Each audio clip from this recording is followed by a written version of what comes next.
Hi hello ನಮಸ್ಕಾರ. ನಾನು ಅಭಿಷೇಕ್ ಶೃಂಗೇರಿ. ಇವತ್ತಿನ ಈ ಒಂದು ಸಂದರ್ಶನದಲ್ಲಿ ನಮ್ಮ ಜೊತೆ ಕೊಪ್ಪದ ಜೆಕೆ ಈವೆಂಟ್ಸ್ ನ ಮುಖ್ಯಸ್ಥರು, ಮಲ್ನಾಡ್ ಫ್ಲವರ್ ಡೆಕೋರೇಷನ್ ನ ಮುಖ್ಯಸ್ಥರು, ಹಾಗೆ ಜೆಕೆ ಸ್ಪೋರ್ಟ್ಸ್ ಕ್ಲಬ್ ಕೊಪ್ಪದ ಸ್ಥಾಪಕ ಅಧ್ಯಕ್ಷರು, ಹಾಗೆ ಕಳೆದ 30 ವರ್ಷಗಳಿಂದಲೂ ಕೂಡ ಮಲೆನಾಡಿನ ಸುತ್ತಮುತ್ತಲ ಪ್ರದೇಶಗಳಲ್ಲಿ ತಮ್ಮದೇ ಆದ ಜೆಕೆ ಈವೆಂಟ್ಸ್ ನ ಮೂಲಕ ಎಲ್ಲಾ ಕಾರ್ಯಕ್ರಮಗಳನ್ನು ಕೂಡ ಅತ್ಯಂತ ಯಶಸ್ವಿಯಾಗಿ ನಡೆಸಿಕೊಡ್ತಿರುವಂತಹ ಯಶಸ್ವಿ ಉದ್ಯಮಿಗಳು ಆಗಿರುವಂತಹ ಶ್ರೀಯುತ ಅಬ್ದುಲ್ ಜಮೀರ್ ನಮ್ಮ ಜೊತೆ ಇದ್ದಾರೆ. ಸರ್, ಕಾರ್ಯಕ್ರಮಕ್ಕೆ ಆತ್ಮೀಯ ಸ್ವಾಗತ. ನಮಸ್ಕಾರ. ಸರ್, ಹೇಗಿದ್ದೀರಾ? ಚೆನ್ನಾಗಿದ್ದೀನಿ. ಓಕೆ, ಅಬ್ದುಲ್ ಜಮೀರ್ ಅವರೇ, ನಾನು ಬೇರೆ ವಿಚಾರಗಳು ಮಾತಾಡೋದ್ರಿಂದ ಮೊದಲಾಗಿ ನಿಮ್ಮ ಒಂದು ಜೆಕೆ ಈವೆಂಟ್ಸ್ ಕೊಪ್ಪ ಹೇಗಿದೆ ಸರ್? ಅಂದ್ರೆ ಇದಕ್ಕಿಂತ ಜೆಕೆ ಈವೆಂಟ್ಸ್ ಸ್ಥಾಪನೆ ಮಾಡೋಕ್ಕಿಂತ ಮೊದಲು ನೀವೇನು ಉದ್ಯೋಗವನ್ನು ಮಾಡ್ತಾ ಇದ್ರಿ? ನಾವು ಇದೇ ವ್ಯಾಪಾರ ಮಾಡ್ತಾ ಇದ್ವಿ. ಆಮೇಲೆ ಈ ಮಲ್ನಾಡ್ ಫ್ಲವರ್ ಡೆಕೋರೇಟ್ ಅಂತ ಹೇಳಿ ಒಂದು ಡೆಕೋರೇಷನ್ ಇದಕ್ಕೆ ಬಂದ್ವಿ. ಆಮೇಲೆ ಸುತ್ತಮುತ್ತ ಇದನ್ನೆಲ್ಲ ಕೆಲಸ ಮಾಡ್ಕೊಳ್ತಾ ಇದ್ವಿ.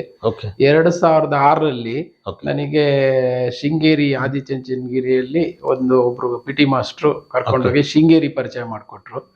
ಆ ನಂತರ ಶೃಂಗೇರಿ ಫುಲ್ಲು ಶೃಂಗೇರಿ, ತೀರ್ಥಹಳ್ಳಿ, ಬಾಳೆಹೊನ್ನೂರು ಎಲ್ಲಾ ಕಡೆನೂ ನಾವು ಒಂದು ಕೆಲಸ ಮಾಡ್ಕೊಂಡ್ ಬಂದಿದ್ವಿ. ಓಕೆ, ನೀವು ಪ್ರಾರಂಭ ಮಾಡಿದ್ದು Malnad flower decoration. Sir, Malnad flower decoration ಯಾವಾಗ ನೀವು ಸ್ಟಾರ್ಟ್ ಮಾಡಿದ್ದು? ನಾವು 98ರಲ್ಲಿ ಸ್ಟಾರ್ಟ್ ಮಾಡಿದ್ದು. ಓಕೆ, ಮೊದಲ ಪ್ರಾರಂಭಿಕ ಹಂತದಲ್ಲಿ ನೀವು ಪ್ರಾರಂಭ ಮಾಡಿ ಕೊಪ್ಪದಲ್ಲಿ ಮಾಡಿದ್ವಿ. ಕೊಪ್ಪದಲ್ಲಿ ಸಣ್ಣ ಪುಟ್ಟದ್ ಮಾಡ್ಕೊಂಡಿದ್ವಿ. ಆಮೇಲೆ ಶೃಂಗೇರಿಗೆ ಕಾಲಿಟ್ಟ ಮೇಲೆ ಶೃಂಗೇರಿ ತುಂಬಾ ಅಂದ್ರೆ ಶೃಂಗೇರಿ, ಬಾಳೆಹೊನ್ನೂರು, ಜೈಪುರ, ತೀರ್ಥಹಳ್ಳಿ, ಇವನ್ ಬೆಂಗಳೂರು ತನಕನೂ ಹೋಗಿ ಕೆಲಸ ಮಾಡಿದೀನಿ. ಮೂಡಿಗೆರೆ ಎಲ್ಲ ಕಡೆನೂ ಮಾಡಿ. ಪ್ರಾರಂಭಿಕ ಹಂತದಲ್ಲಿ ನೀವು ಕೂಡ ಕೆಲಸ ಮಾಡ್ತಾ ಇದ್ರ? ನಾವೇ ಕೆಲಸ ಮಾಡ್ತಾ ಇದ್ವಿ. ನಾವೇ ಸ್ವಂತ, ನಾನು ನನ್ನ ಸಹೋದರ ಇಬ್ರು ಸೇರಿ ಮಾಡ್ತಾ ಇದ್ವಿ. ಆಮೇಲೆ ಒಬ್ಬೊಬ್ರು ಕರ್ಕೊಂಡು ಬರ್ತಾ ಇದ್ವಿ. ಓಕೆ, ಈ ಫ್ಲವರ್ ಡೆಕೋರೇಷನ್ ಪ್ರಾರಂಭ ಮಾಡಿದಾಗ ಹೇಗಿತ್ತು ಸರ್? ಅಂದ್ರೆ ನಿಮ್ಮ ಒಂದು ಉದ್ಯಮ ಪ್ರಾರಂಭ ಕೊಪ್ಪಲ್ಲಿ ನೀವು ಸ್ಟಾರ್ಟ್ ಮಾಡಿದಾಗ ಯಾವ ರೀತಿ ಆಗಿತ್ತು? ಇದು ಕಾಂಪಿಟೇಷನ್ ಹೇಗಿತ್ತು?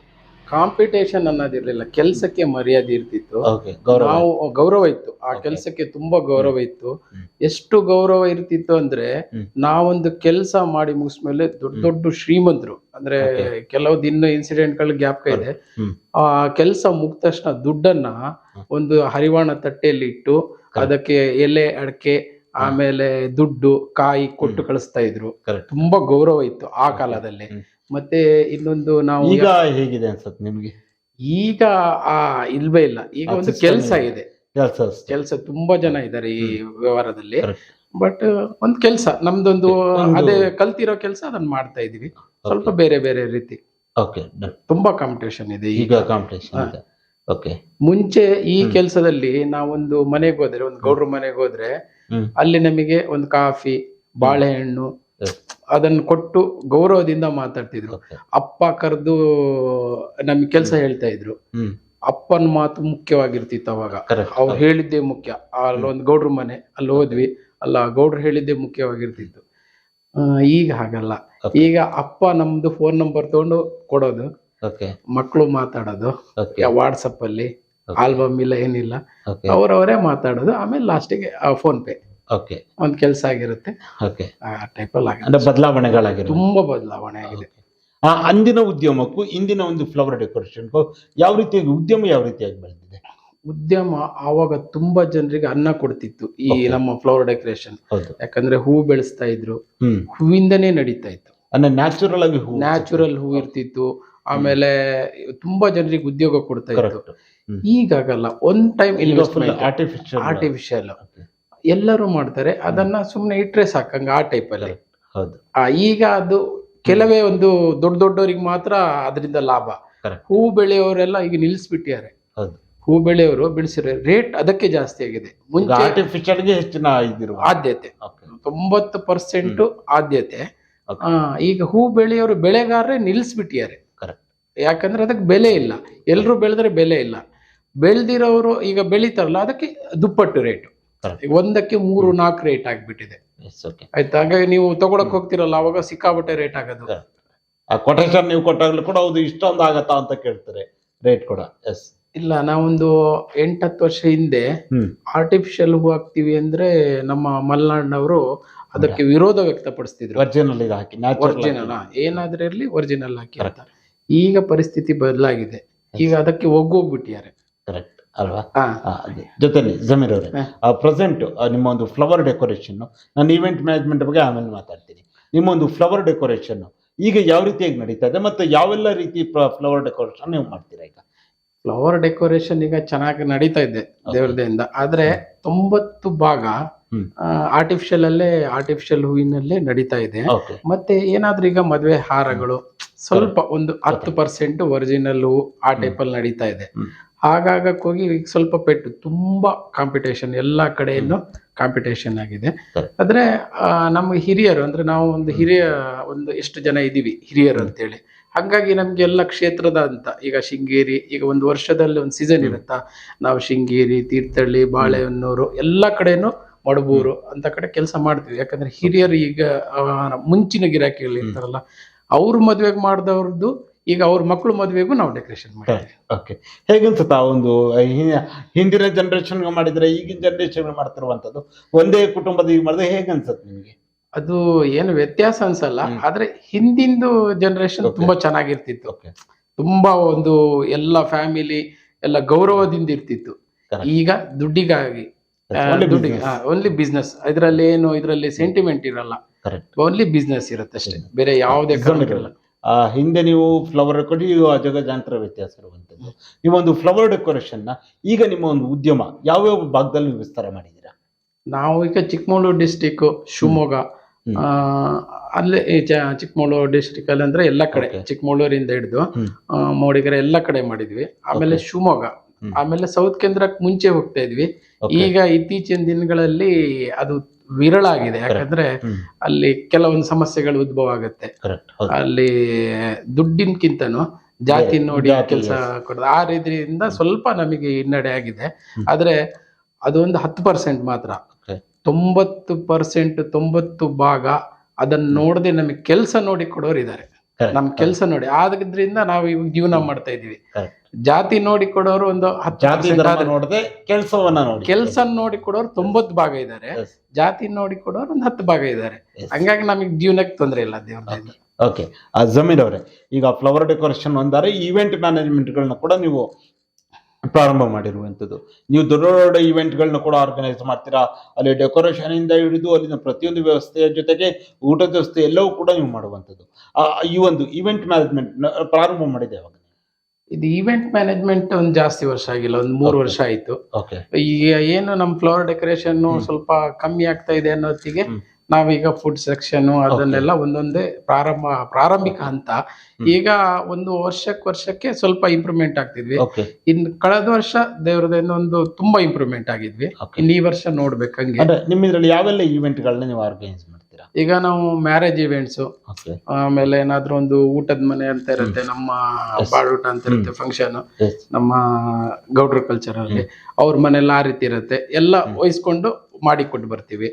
ಈಗ ಒಂದು ಈವನ್ ಮದ್ವೆ ಅಂದ್ರೆ ಅವ್ರ ಮನೆಗೆ ಲೈಟಿಂಗ್ಸ್ ಇಂದ ಹಿಡಿದು, ಅವ್ರ ಮನೆಯಲ್ಲಿ ಲೈಟಿಂಗ್ಸ್ ಇಂದ ಹಿಡಿದು ಶಾಮಿಯಾನ, ಚೇರು, ಪಾತ್ರೆ ಎಲ್ಲದೂ ಅವ್ರಿಗೆ ಕೊಟ್ಟು, ಮದುವೆ ಆದ ನಂತರ ಯಾವ್ದಾದ್ರು ಹಾಲಲ್ಲಿ ಮದುವೆ ಇರುತ್ತೆ, ನೆಂಟ್ರೂಟ ಇರುತ್ತೆ, DJ ಸಿಸ್ಟಮ್ ಇರುತ್ತೆ, ಎಲ್ಲ ಮುಗಿಸಿ ಎಲ್ಲ ಆದ್ಮೇಲೆ ಒಂದಿಷ್ಟು ಅಮೌಂಟ್ ಅಂತ ಮಾತಾಡ್ಕೊಂಡಿರ್ತೀವಿ, ಕೊಡ್ತಾರೆ, ಇಸ್ಕೊಂಡ್ಬರ್ತೀವಿ. ಓಕೆ. ಅಂದ್ರೆ ಈಗ ನೀವು ಈಗ ನಮ್ಮ ಎಲ್ಲ ಭಾಗದಲ್ಲೂ ಕೂಡ ಇವೆಂಟ್ ಮ್ಯಾನೇಜ್ಮೆಂಟ್ ಮಾಡ್ತೀವಿ ಅಥವಾ ಕೊಪ್ಪ ಮಾತ್ರ? ಈಗ ನಾವು ಕೊಪ್ಪ, ಶೃಂಗೇರಿ, ಬಾಳೆಹೊನ್ನೂರು ಇದು ನಮ್ದು ಮೈನ್ ಪ್ಲೇಸ್. ಇಲ್ಲೆಲ್ಲ ಕೆಲವು ಕಡೆ ಮಾಡ್ತೀವಿ, ಬೇರೆ ಎಲ್ಲಿ ಸಿಕ್ಕಿದ್ರು ಮಾಡ್ತೀವಿ, ಮಾಡಲ್ಲ ಅನ್ನಲ್ಲ. ನಮಗೆ ಇದನ್ನ ಇದು ನಮ್ ಕೆಲಸ ಮಾಡೋ ತಾತ್ಕಾಲಿಕ ಉದ್ಯೋಗದವರು, ಕಾಲೇಜ್ ಹುಡುಗರು, ಆಮೇಲೆ ಅವರಿಗೆ ಸಂಬಳ ಜಾಸ್ತಿ ಕೊಡ್ತೀವಿ. ಎಷ್ಟು ಹುಡುಗರು ಬೇಕಾದ್ರೂ ಸಿಗ್ತಾರೆ ನಮಗೆ ಕೆಲ್ಸದ. ನಮ್ಗೆ ಇದ್ರಲ್ಲಿ ಏನ್ ತೊಂದ್ರೆ ಇಲ್ಲ. ಈಗ ಸಪ್ಲೈ ಮಾಡಕ್ ಹುಡುಗರದ್ದೆ ಕಾಲೇಜ್ ಹುಡುಗರು ಬರ್ತಾರೆ, ಎಲ್ಲವರು ಬರ್ತಾರೆ, ಎಲ್ಲ ಕೆಲಸ ಮಾಡ್ತೀವಿ. ಎಷ್ಟೇ ಜನದಿದ್ರು ನಮಗೇನ್ ಸಮಸ್ಯೆ ಇರಲ್ಲ, ಎಲ್ಲಿದ್ರು ನಾವು ಮಾಡಿ ಕೊಡ್ತೀವಿ. ಓಕೆ. ಅದರ ಜೊತೆಲಿ ಪ್ರಮುಖವಾಗಿ ಆ ಇವೆಂಟ್ ಮ್ಯಾನೇಜ್ಮೆಂಟ್ ಅಲ್ಲಿ ಮೇನ್ ಆಗಿ ಬೇಕು ಫುಡ್ ನ ಒಂದು ವ್ಯವಸ್ಥೆ. ನಿಮ್ಮಲ್ಲಿ ಯಾವ ರೀತಿಯಾದ ಫುಡ್ಗಳು ಲಭ್ಯವಿದೆ? ನಮ್ಮಲ್ಲಿ ನಾನ್ ವೆಜ್ ಫಸ್ಟ್. ನಾವು ಇಲ್ಲಿದು ಜನಪ್ರಿಯ ಅಂದ್ರೆ ಚಿಕ್ಕಮಗಳೂರು ಬಿರಿಯಾನಿ.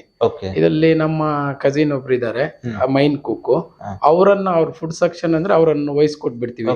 ಅವ್ರು ಎಲ್ಲಾ ವಿಚಾರದಲ್ಲೂ ಫುಡ್ ಇಂದ ಅವ್ರು ನೋಡ್ಕೋತಾರೆ, ಫುಲ್ ಪರ್ಫೆಕ್ಟ್ ಆಗಿದ್ದಾರೆ. ಅವರಿಗೆ ಪ್ರಾಯಶಃ ಒಂದು 40 ವರ್ಷ ಈ ಬಿಸ್ನೆಸ್ ಅಲ್ಲಿ ಅನುಭವ ಇದೆ. 60 ವರ್ಷ ಅವರಿಗೆ. ಅವ್ರು ಆಲ್ದೂರ್ ಅವರು ಅದನ್ನೆಲ್ಲ ಸಂಭಾಳಿಸ್ಕೊಂಡು ಹೋಗ್ತಾರೆ ಫುಡ್ಡಿನ ವಿಚಾರದಲ್ಲಿ.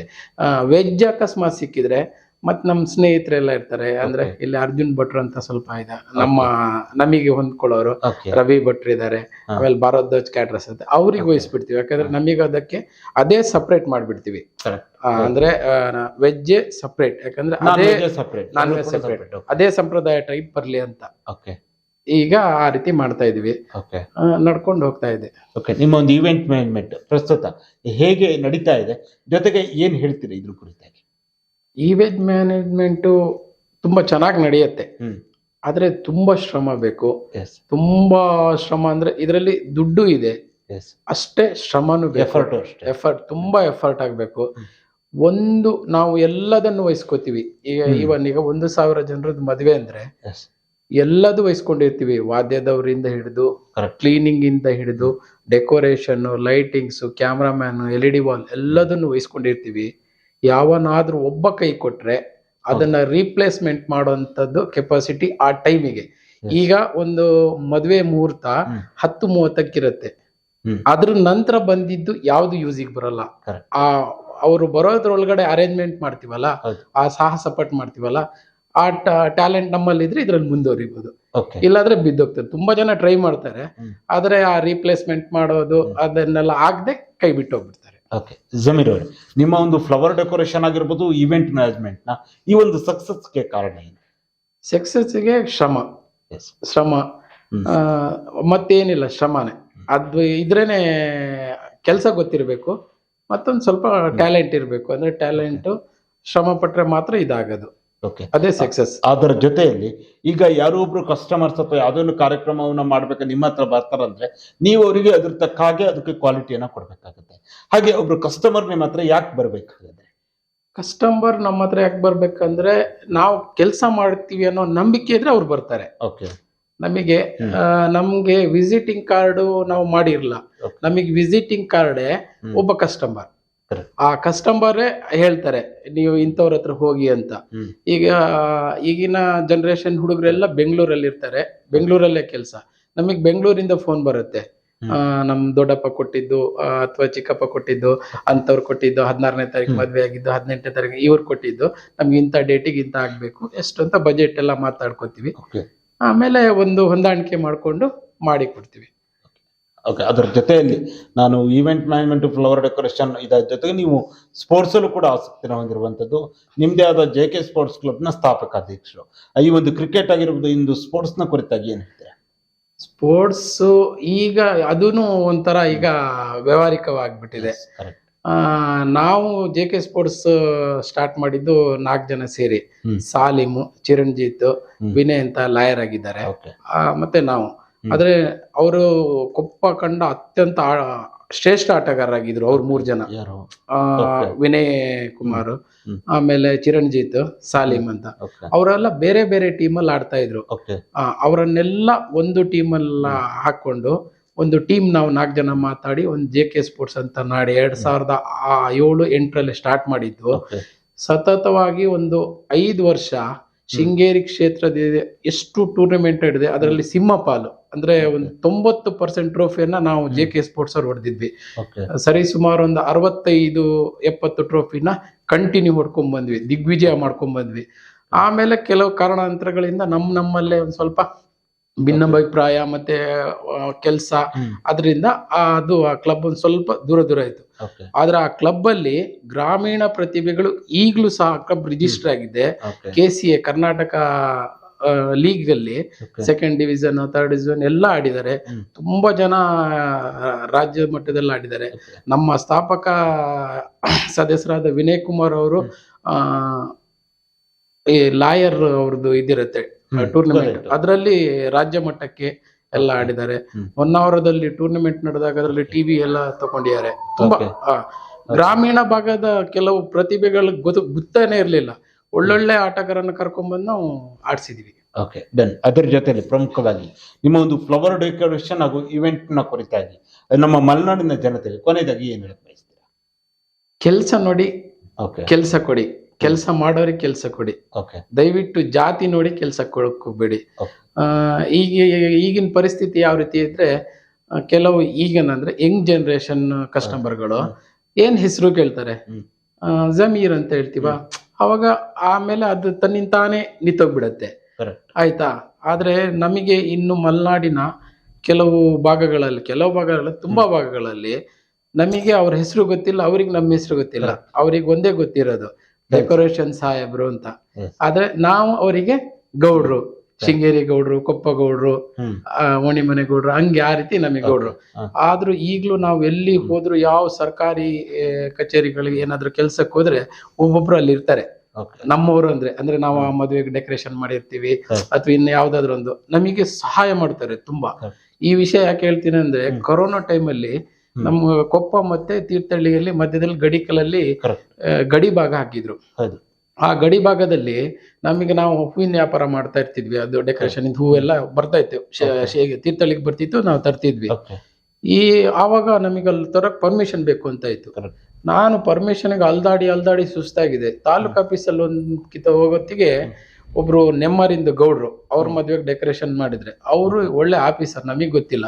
ಏನ್ ಸಾಹೇಬ್ರೆ ಎಲ್ಲಿ ನಿಂತಿದ್ದೀರಾ, ನಾವು ಇಂಥ ಪರ್ಮಿಷನ್ 10 ನಿಮಿಷದಲ್ಲಿ ಅವರು ಸ್ವಂತ ವರ್ಚಸ್ಸಿಂದ ಅದನ್ನ ತಕೊಂಡು ಕೃಷಿ ಇಲಾಖೆಯಿಂದ ನಮ್ಗೊಂದು ಇದ್ ಮಾಡಿ ಕೊಟ್ರು. ಅಲ್ಲಿ ಅದನ್ನ ಕೊಡೋ ಪರ್ಮಿಷನ್ ಕೊಡೋ ಲೇಡಿ ಕೂಡ ಅವ್ರ ಮದ್ವೆ ಜೈಪುರದವರು, ಆ ಮೇಡಮ್ ಅವ್ರ ಮದ್ವೆ ಕೂಡ ನಾನೇ ಡೆಕೋರೇಷನ್ ಮಾಡಿದ್ದೆ. 10 ನಿಮಿಷ ಮಾಡ್ಕೊಟ್ಟಿದ್ರು. ಹಂಗೆ ತುಂಬಾ ಉಪಕಾರ ಆಗತ್ತೆ. ಓಕೆ, ಜಮೀರ್ ಅವರೇ, ಇದುವರೆಗೂ ಒಂದು ಸಂದರ್ಶನದಲ್ಲಿ ಭಾಗವಹಿಸಿ ನಿಮ್ಮ ಫ್ಲವರ್ ಡೆಕೋರೇಷನ್ ಪ್ರಾರಂಭ ಮಾಡಿದ ಒಂದು ಇದಾಗಿರ್ಬೋದು, ನಂತರಲ್ಲೇ ಅದು ಬೆಳೆದು ಬಂದ ಹಾದಿ, ನಂತರ ನೀವು JK ಇವೆಂಟ್ಸ್ ನ ಪ್ರಾರಂಭ ಮಾಡಿದ್ದು, JK ಇವೆಂಟ್ಸ್ ನಲ್ಲಿ ಯಾವೆಲ್ಲ ಕಾರ್ಯಕ್ರಮಗಳನ್ನ ಮಾಡ್ತೀರಾ, ಯಾವೆಲ್ಲ ಸೌಲಭ್ಯಗಳ ಲಭ್ಯ ಇದೆ, ಹಾಗೆ ಅದನ್ನು ಒಂದು JK ಇವೆಂಟ್ಸ್ ನ ಯಾವ ರೀತಿಯಾಗಿ ನಿರ್ವಹಿಸ್ತಾ ಇದ್ದೀರಾ, ಹಾಗೆ ಮಲೆನಾಡಿನಲ್ಲಿ ನೀವು ಮಾಡಿರುವಂತಹ ಪ್ರಮುಖ ಒಂದು ಇವೆಂಟ್ಗಳು, ಈ ಎಲ್ಲ ವಿಚಾರಗಳ ಜೊತೆಗೆ ನಿಮ್ಮ ಒಂದು ಸ್ಪೋರ್ಟ್ಸ್ ಅಲ್ಲಿ ಇರುವಂತ ನಿಮ್ಮ ಒಂದು ಆಸಕ್ತಿ, ಎಲ್ಲ ವಿಚಾರಗಳ ಕುರಿತಾಗಿ ಸುದೀರ್ಘವಾದ ಚರ್ಚೆಯಲ್ಲಿ ಭಾಗವಹಿಸಿದ್ದಕ್ಕಾಗಿ ನಮ್ಮ ಸೈರಿ ಸಮಾಚಾರ ತಂಡದ ವತಿಯಿಂದ ನಿಮ್ಗೆ ಹೃತ್ಪೂರ್ವಕ ಧನ್ಯವಾದಗಳು. ನೋಡಿದ್ರಲ್ಲ ವೀಕ್ಷಕರೇ, ಇದು ಕೊಪ್ಪದ ಮಲ್ನಾಡ್ ಫ್ಲವರ್ ಡೆಕೋರೇಷನ್ ನ ಮುಖ್ಯಸ್ಥರು, JK ಇವೆಂಟ್ಸ್ ನ ಮುಖ್ಯಸ್ಥರು, ಹಾಗೆಯೇ ಮಲೆನಾಡಿನ ಮತ್ತೊಂದು ಪ್ರತಿಷ್ಠಿತ ಸ್ಪೋರ್ಟ್ಸ್ ಸಂಸ್ಥೆ ಆಗಿರುವಂತಹ JK ಸ್ಪೋರ್ಟ್ಸ್ ಕ್ಲಬ್ ನ ಸ್ಥಾಪಕ ಅಧ್ಯಕ್ಷರಾಗಿರುವಂತಹ ಶ್ರೀಯುತ ಅಬ್ದುಲ್ ಜಮೀರ್ ಅವರ ಜೊತೆಗಿನ ವಿಶೇಷ ಸಂದರ್ಶನ. ಮುಂದಿನ ವಾರ ಇನ್ನೊಬ್ಬ ವಿಶೇಷ ಅತಿಥಿಯ ಜೊತೆ ನಿಮ್ಮ ಮುಂದೆ ಬರುತ್ತೆ. ನಮಸ್ಕಾರ.